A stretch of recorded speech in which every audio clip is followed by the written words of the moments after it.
మరి జరిగేటువంటి భారీ బహిరంగ సభ ఈ రాష్ట్రానికే కాకుండా దేశం కూడా అబ్బురపడే విధంగా ఈ యొక్క బహిరంగ సభ ఉంటుందని చెప్పి నేను ఈ సందర్భంగా తెలియజేస్తా ఉన్నాను. ఒక ప్రాంతీయ పార్టీ, ఒక ఉద్యమ పార్టీ, తెలంగాణ సాధన కోసమే స్థాపించినటువంటి పార్టీ 25 సంవత్సరాలు పూర్తి చేసుకుంటున్నటువంటి ఈ శుభతరుణంలో మీకు అందరికీ తెలుసు, భారతదేశంలో అనేకమైనటువంటి రాజకీయ పార్టీలు ఉన్నప్పటికీ బీఆర్ఎస్ పార్టీకి ఉన్నటువంటి ప్రత్యేకతలు వేరు. ఇది ఓన్లీ తెలంగాణ సాధన కోసమే ఆవిర్భవించినటువంటి పార్టీ. 1969లో తెలంగాణ మూమెంట్ జరిగింది. మనందరికీ పత్రికలలో, టీవీలలో విన్నదే తప్ప మనం చూసింది లేదు. బట్ ఆ రోజు ఉవ్వెత్తున ఉప్పెనలాగా ఎగిసినటువంటి ఉద్యమం. మరి ఆ ఉద్యమంలో 400 మంది అమరులైనటువంటిది కూడా చరిత్ర చెప్తుంది. ఆ తర్వాత 72లో మరి పార్లమెంట్ ఎన్నికలు జరిగితే 11 స్థానాలు గెలిచినటువంటి చరిత్ర. కానీ లాస్ట్కి వస్తే ఆ జాతీయ పార్టీల ముందు లొంగిపోయినటువంటి పరిస్థితులను మనం చూసినాం.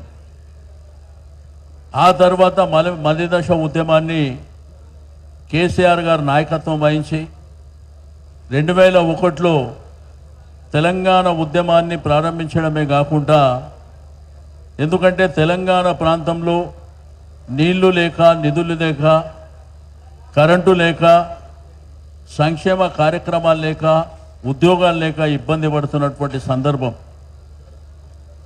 మరి ఆ సందర్భంలో మనకు తెలంగాణ రాష్ట్రం సాధిస్తేనే ఈ రాష్ట్రం బాగుపడుతుంది, మన ప్రజలకు మేలు జరుగుతుంది అనేటువంటి సంకల్పంతో డిప్యూటీ స్పీకర్గా వారు రాజీనామా చేసి, శాసన సభ్యత్వానికి రాజీనామా చేసి, మరి 2001లో ఈ గులాబీ జెండాని ప్రారంభించిన తర్వాత సంబంధ వర్గాలు, తెలంగాణ రాష్ట్రంలో ఉన్నటువంటి అన్ని వర్గాలు, నిరుద్యోగులు కావచ్చు, ఉద్యోగులు కావచ్చు, రైతులు కావచ్చు, యువకులు, మహిళలు, అన్ని వర్గాల ప్రజలు కూడా మరి కేసీఆర్ గారు తెలంగాణ ఉద్యమాన్ని మరి ఉధృతంగా ముందుకు తీసుకువెళ్తున్నప్పుడు వాళ్ళందరూ కూడా సంఘీభావంగా మేము వెంబడి ఉంటామని, తెలంగాణ సమాజం ఆ యొక్క మీటింగ్లలో పెద్ద ఎత్తున ఉవ్వెత్తున మరి ముందుకొచ్చినటువంటి సందర్భాన్ని చూసినాం.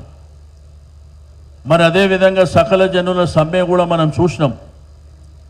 కాబట్టి అనేకమైనటువంటి పోరాటాల తర్వాత 2009లో తెలంగాణ మరి రాష్ట్రం ఇస్తాము అని చెప్పి, అంటే ఆ రోజు పరిస్థితి మీకు అందరికీ తెలుసు. కేసీఆర్ సచ్చుడో తెలంగాణ వచ్చుడో అని బయలుదేరినటువంటి సందర్భం.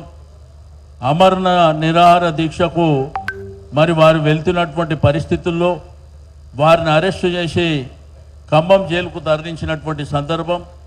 ఆ తర్వాత నిమ్స్ హాస్పిటల్లో వారు అమరణ నిరాహార దీక్ష చేస్తున్న సందర్భంలో మరి అప్పుడున్నటువంటి కేంద్ర ప్రభుత్వం, మరి ఒక పార్లమెంటు సభ్యుడు ఒక రాష్ట్రం కోసం ప్రాణాలు ఇవ్వడానికి మరి ముందుకు వస్తున్నటువంటి సందర్భం. కాబట్టి మనం ఎట్టి పరిస్థితుల తెలంగాణ రాష్ట్రం ఇవ్వాల్సిందే అని మరి ముందుకు రావడం, ఆ తర్వాత చిదంబరం గారు అనౌన్స్ చేసిన తర్వాత మళ్ళీ వెనక్కి పోవడం, ఇవన్నీ మన కండ్ల ముందు ఉన్నటువంటి చరిత్ర. ఈరోజు ఎవడన్నా మాట్లాడవచ్చు వాళ్ళు ఇచ్చిరు వీళ్ళు ఇచ్చిరు అని, కానీ తెలంగాణ సమాజాన్ని మేలుకొల్పి పోరాటానికి ముందుకు తీసుకెళ్ళి ఉద్యమాన్ని దశ దిశలా వ్యాపింపజేసి మా రాష్ట్రం మాకు కావాలి, స్వయం పాలన జరగాలని ఏకైక లక్ష్యంతోనే కేసీఆర్ గారు ముందుకొచ్చింది మనందరికీ తెలుసు. ఆ తర్వాత 2014లో మరి తెలంగాణ రాష్ట్రం వచ్చిన తర్వాత ఆ ఉద్యమానికి నాయకత్వం వహించినటువంటి మా నాయకుడు కేసీఆర్ గారే ఈ రాష్ట్రానికి ముఖ్యమంత్రి కావడం. ఆ 10 సంవత్సరాల పరిపాలన మనం కళ్ళారా చూసినాం. ఇక్కడ మీడియా మిత్రులు, పాత్రికేయ మిత్రులు కూడా చూశారు ఎంత సంతోషంగా 10 సంవత్సరాలు ఉండే. మీకు 24 గంటల కరెంటు, గ్రామీణ ప్రాంతం కానీ పట్టణ ప్రాంతం కానీ ఇండస్ట్రీస్ కానీ 24 గంటల కరెంట్ ఇచ్చింది. ఇంటింటికి తాగే నీరు మిషన్ భగీరథ ద్వారా, మరి అదేవిధంగా ఇరిగేషన్ వాటర్. అంటే ఈరోజు దేశం అబ్బురపడే విధంగా మన వరి ధాన్యం వస్తుందంటే దానికి కేసీఆర్ గారు చేసినటువంటి కృషి.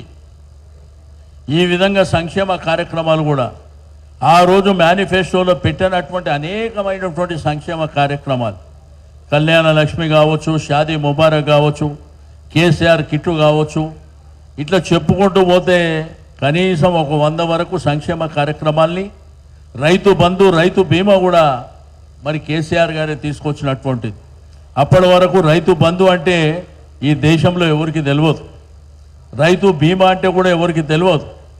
మరి అటువంటి కార్యక్రమాలు 10 సంవత్సరాలు సంపూర్ణంగా చేసిన తర్వాత సరే అనుకోకుండా మరి 2023లో అధికారం కోల్పోయిన తర్వాత కాంగ్రెస్ ప్రభుత్వం వచ్చింది.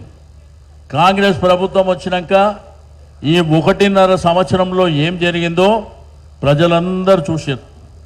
రైతాంగం చూసిర్రు, నిరుద్యోగులు చూసిర్రు, ఉద్యోగులు చూసిర్రు, మహిళలు చూసిర్రు, యువకులు చూసిర్రు, అన్ని వర్గాల సమాజం కూడా చూసింది ప్రభుత్వం ఎట్లుందని. మళ్ళా కేసీఆర్ గారే రావాలి, కేసీఆర్ గారే తెలంగాణ రాష్ట్రానికి శ్రీరామ రక్ష అని ప్రజలు కోరుకుంటున్నటువంటి సందర్భం. ఒక ప్రభుత్వం ఇంత తొందరగా అంటే 1 సంవత్సరం కాలంలోనే ఈ భారతదేశ చరిత్రలో అబాసుపాయలైనటువంటి ప్రభుత్వం ఏదైనా ఉందంటే అది కాంగ్రెస్ ప్రభుత్వం. కాబట్టి ఇది మా యొక్క గులాబీ పండుగ. గులాబీ పండుగ అంటే ప్రతి కుటుంబానికి సంబంధించిన పండుగ. టీఆర్ఎస్ కార్యకర్తలకే కాదు, బీఆర్ఎస్ కార్యకర్తలకే కాదు, ఈ గులాబీ జెండానే తెలంగాణ ప్రతి ఇంట్లో ప్రతి సమాజానికి సంబంధించినటువంటి జెండా ఇది.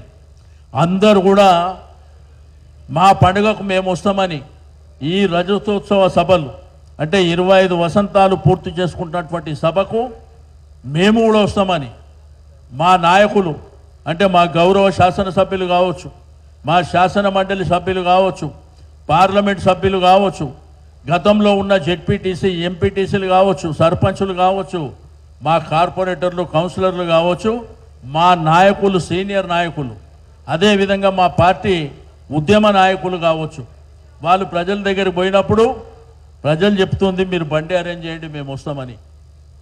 మేము వస్తాం, మేము సంఘీభావం చెప్తాం, మేము మోసపోయినాం, ఈరోజు గోసపడుతున్నాం, తప్పకుండా కేసీఆర్ గారి వెంబడే మేము ఉంటామని ఈరోజు అందరూ కూడా మాట్లాడుతున్నటువంటి సందర్భం. అందుకే 27 తారీఖు నాడు జరిగే సభ కుంభమేళను తలపించే విధంగా ఉంటుందని చెప్పి నేను ఈ సందర్భంగా తెలియజేస్తూ ఉన్నాను. ఈడ 1400 ఎకరాలలో మరి బ్రహ్మాండంగా ఏర్పాట్లు మా నాయకులు ఎప్పటికప్పుడు ఇక్కడనే మరి గడిచిన 1 నెల నుంచి ఇక్కడ జరుగుతున్నటువంటి ఏర్పాట్లన్నీ చూడడం జరుగుతుంది. వచ్చే వాళ్ళకు పార్కింగ్ సౌకర్యాలు ఎక్కడ కల్పించాలి, వచ్చిన ప్రజలకు ఎండ దెబ్బగా తాకకుండా ప్రాథమిక ఆరోగ్య కేంద్రాలు, అంబులెన్సులు కూడా ఏర్పాటు చేయడం జరిగింది, డాక్టర్లను ఏర్పాటు చేయడం జరిగింది. కొంత మజ్జిగ కానివ్వండి, మంచినీటి సౌకర్యం కానివ్వండి, తాగడానికి ఇబ్బంది లేకుండా ఆ ఏర్పాట్లు కూడా బ్రహ్మాండంగా. పార్కింగ్ కూడా ఏ నియోజకవర్గానికి ఏ జిల్లాకి ఎక్కడెక్కడ ఇవ్వాలనో ఆ ఎయిర్ మార్క్స్ పెట్టి ఆ ప్రాంతాలకు కూడా మరి ఏర్పాట్లన్నీ మరి ఈ ప్రాంతంలో చూస్తే మరి బ్రహ్మాండమైనటువంటి ఏర్పాట్లు చేసినటువంటి మా నాయకులకు మరి దీన్ని ఇక్కడ ఉండి ఆర్గనైజ్ చేస్తున్నటువంటి మా మిత్రులకు పార్టీ నాయకులకు నేను మనస్ఫూర్తిగా అభినందనలు తెలియజేస్తూ ఉన్నాను. ఎందుకంటే ఇటువంటి బహిరంగ సభలు పెట్టాలంటే తెలంగాణ ఉద్యమం అప్పుడు ఆ రోజుల్లో స్థలాలు బాగా దొరికినాయి మీటింగ్ పెట్టుకోనికి. కానీ ఈ 10 సంవత్సరాలలో కేసీఆర్ గారి నాయకత్వంలో అద్భుతమైనటువంటి డెవలప్మెంట్ అయిన తర్వాత ఈరోజు ఇన్ఫ్రాస్ట్రక్చర్ వచ్చిన తర్వాత ఆ ప్రాంతాలను అభివృద్ధి జరిగినాక మీటింగ్ పెట్టుకోవాలంటే జాగా దొరుకుతలేదు. మరి ఈ ప్రాంతంలో ఇంత బ్రహ్మాండమైనటువంటి స్థలాన్ని నేను నిన్ననే మా నాయకులు మాట్లాడాను. ఏ రైతులైతే మాకు ఈ స్థలం ఇచ్చినరో తప్పకుండా వాళ్ళని గుండెల్లో పెట్టుకోవడమే కాకుండా మీటింగ్ అయిన తర్వాత కూడా ఏమన్నా చిన్న చిన్న ఆటంకాలు ఉంటే కూడా అవన్నీ చేసిస్తామని నిన్ననే మా నాయకులు చెప్పినటువంటిది కూడా మనం చూసినాం. కాబట్టి ఇంత తీవ్రమైనటువంటి ఎండలు ఉన్నప్పటికీ ఈరోజు పరిస్థితులు గ్రామీణ ప్రాంతంలో మరి వడగళ్ళ వాన వచ్చి రకరకాల రైతాంగం నష్టపోతుంది. ఇక గవర్నమెంట్ స్కీములు మనం ఆ రోజుల్లో ఇచ్చిన స్కీములు ఇక ఇప్పుడు అవన్నీ చెప్పుకుంటూ పోతే ఈ ప్రభుత్వం ఏం చేస్తుందో నాకంటే ఎక్కువ మరి అనుభవిస్తున్నటువంటి ప్రజలకు బాగా తెలుసు. కాబట్టి తప్పకుండా కాంగ్రెస్ పార్టీని ఓడించాలంటే మనం ఎవరం కష్టపడవలసినటువంటి అవసరం లేదు.